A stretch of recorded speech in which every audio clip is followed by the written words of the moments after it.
Before we break down the latest Daniel Jeremiah mock draft, should I do a mock draft with trades? If you want that to happen, type me right now in the comments section. Now, the mock we're about to break down on this video is what Daniel Jeremiah has called his chaos mock draft. So there is movement early on in this one. Let's get to the no surprise at pick number 1. Caleb Williams, you are a Chicago Bear. No one around the league thinks it's not going to be Caleb Williams. At 2, there is more uncertainty. Drake Maye is the pick here for Daniel Jeremiah. There's disagreement as to who the people think will be the pick, who people think is better. That's certainly okay. Drake Maye and number 3 pick to the Patriots, Jayden Daniels, both have impressive ability and upside and concerns in there as well. The Commanders are taking a quarterback. The Patriots probably will, but they will get trade offers. And there is a trade that DJ has at pick number 4. Arizona moves down for a haul that does include the Vikings' other first-round pick. And Minnesota jumps up to number 4. And JJ McCarthy, get ready to learn Skol, buddy. It's aggressive. I think that the NFL is generally higher on JJ McCarthy than I think I will be and many of you will be. He's not a first-round grade for me.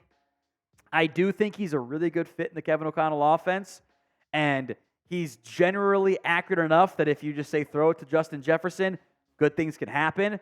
But it is a risky franchise, organizational, people get promoted or get fired depending on what happens with that hypothetical pick. So prediction time. And I do think the answer is yes on this one. I think a team will jump in that top 7-ish to get ahead of the Giants, top 5, I guess, there. Or maybe you just go 6, the Giants. Will a team move up for JJ McCarthy? It's the pinned comment on this video. If the ad comes here on YouTube, great. Ignore it. Nobody cares. Instead, go vote if you think a team will trade up for him. Y for yes, N for no. The run on quarterbacks for straight ends, with the Jets trading up with the Chargers for Marvin Harrison Jr. This would be the ultimate Michigan man move of Jim Harbaugh to refuse to draft the Ohio State receiver, trade down instead. The Jets get, I think, the best player in this year's class at number 5. And then the Giants, who have been linked to quarterback rumors for the draft as well, say, well, top 4 are gone. That's fine. We'll take Malik Neighbors and give a playmaking wide receiver to whatever our quarterback plan ends up being long-term. Number 8, it is Dallas Turner of the Atlanta Falcons as the Falcons. That's going to be a very popular. Or sorry, I skipped the Falcons. Excuse me, Joe Alt, because that one's just boring. We talk about that one so much. Everyone knows the Titans are going to go tackle. Alt makes so much sense. Pencil it in. Dallas Turner. My bad. This is a very popular mock draft pick right now too. A lot of combine buzz on him coming out of that they like him, and they need another pass rusher as well. The Bears at 9 take Rome Odunze out of Washington. You have Keenan Allen, so maybe you don't need another receiver, but man, Caleb Williams, Rome Odunze, DJ Moore, Keenan Allen, Cole Kmet, DeAndre Swift. That's setting up your quarterback to succeed in the way you didn't do with Justin Fields.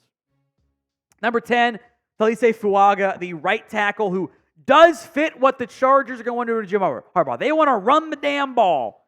And Fuaga is a mean mauler at the right tackle spot who fits very well opposite Rashawn Slater. Number 11, again, this was the trade downs at 10 and 11. The Cardinals take a pass rusher in Jared Verse. Look, they need pass rush help. And Verse, I think, with the uncertainty around the Liatu Latu medicals, it makes sense if he's the second cornerback or edge rusher off the board. So how many trades end up happening in round 1 of the NFL draft?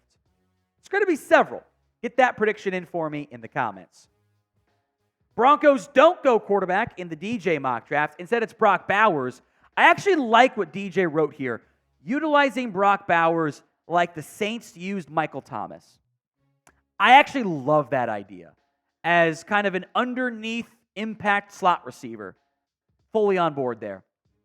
Surprise at 11, Michael Penix Jr., who DJ says there's an assumption he's a second-round pick, but he thinks that Penix would be a good fit in the Raiders' offense. Here's my issue. If quarterbacks go 1, 2, 3, 4, the Giants might not want to go quarterback in round 1. Would there be a run on QBs between round 2? Could there be a Sam Howell type slide for somebody who we thought would be a day 2 pick that goes later because, well, teams just didn't believe they were a franchise guy? I'm not even saying that that's Michael Penix, but I could see him maybe getting to round 2. And maybe that's the path that team ends up, a team like the Raiders ends up pursuing. Maybe not, though. Olu Fashanu off the board to the Saints here at 14. You move on from Trevor Penning, get a guy that I love as a prospect who I thought was even better last season. No complaints. Quinyon Mitchell, who fits the Chris Ballard archetype at corners, long, athletic, and fast. That tends to go pretty well. Troy Fautanu, the Seahawks offensive guard selection, who I think would probably play guard, given what the Seahawks have at tackle, by the way. Gets to reunite with Ryan Grubb and Scott Huff, the off-tackle coach and OC, who were with him at Washington. Terrion Arnold to the Jags. Didn't test as well as I had hoped, but the fluidness and the overall athleticability is still very promising and it's still well above average for a player of his size. Now, if you watch the Mel Kiper mock draft that we also posted first, hit that sub button, youtube.com/chatsportstv, you would notice last 4 picks we just discussed were all the exact same, which makes me think they will all be wrong because the NFL draft is highly unpredictable. Number 18, J.C. Latham to the Bengals. You can plug him in at right tackle behind Trent Brown or move Brown to swing tackle. I think tackle in round 1, offense or defense, is almost a guarantee for Cincinnati. The Rams take Latu, the edge rusher out of UCLA, to give them some more pass rush juice, which they certainly need, especially with Aaron Donald retiring. Edge or interior D-line makes sense. At 20, Pittsburgh goes with Tyler Guyton over some of the other offensive linemen, the center, the receivers on the board. I am not as high on Guyton. I think he is raw, but there is upside for him being a very talented starting tackle. Graham Barton to the Dolphins, I think would play guard for them. Left guard is kind of uncertain right now, even with Isaiah Wynn back coming off the injury. I still think defense is a spot to watch, though, for Miami. The board didn't fall great for them, but, man, Byron Murphy was there. Johnny Newton was there. Yeah, you got to replace Christian Wilkins, right? Nate Wiggins. Eagles love picking premium players, and their pass defense was terrible. It's a logical fit to me. Brian Thomas Jr. Arizona has 3 first-round picks, by the way. We'll get to their other one in a little bit. You'd miss out on the Marvin Harrisons. You still get who I think is the number 4 receiver in this year's class, and Brian Thomas Jr., a speedy vertical threat on the outside. Fits great with Kyler Murray. Now, we have a deal alert for you guys on today's show.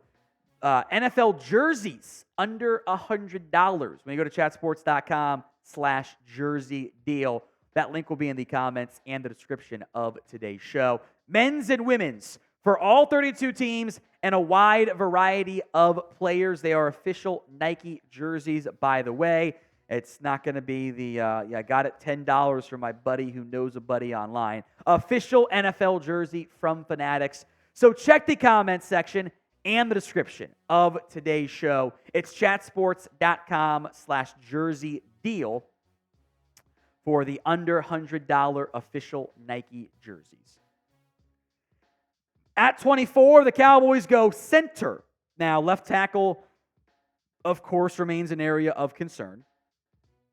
I like Jackson Power Johnson's game a lot. There's been some whispers of maybe a hamstring concern or medical concerns in general, but that's a plug-and-play option that upgrades that interior of the offensive line significantly. Another good option is number 25, Amarius Mims. They move on from David Bakhtiari. Mims played mostly, really only right tackle at Georgia. He is inexperienced, not raw. I think there is so much upside there. He should go even earlier than this. I would not be surprised. Love the upside, love the size, the mobility. Injury concerns are very valid there too, but I think he played left tackle in the NFL. Tampa grows with Darius Robinson, who I actually kind of don't love that fit in Tampa that much. But as a edged interior defensive lineman tweener, there is plenty to like about him. So Arizona trades down, and they walk out of this draft in total with Jared Verse, FSU pass rusher, Brian Thomas Jr., LSU receiver, and Byron Murphy, DT out of Texas. I love that haul for Arizona. Those are 3 instant starters you end up getting right there.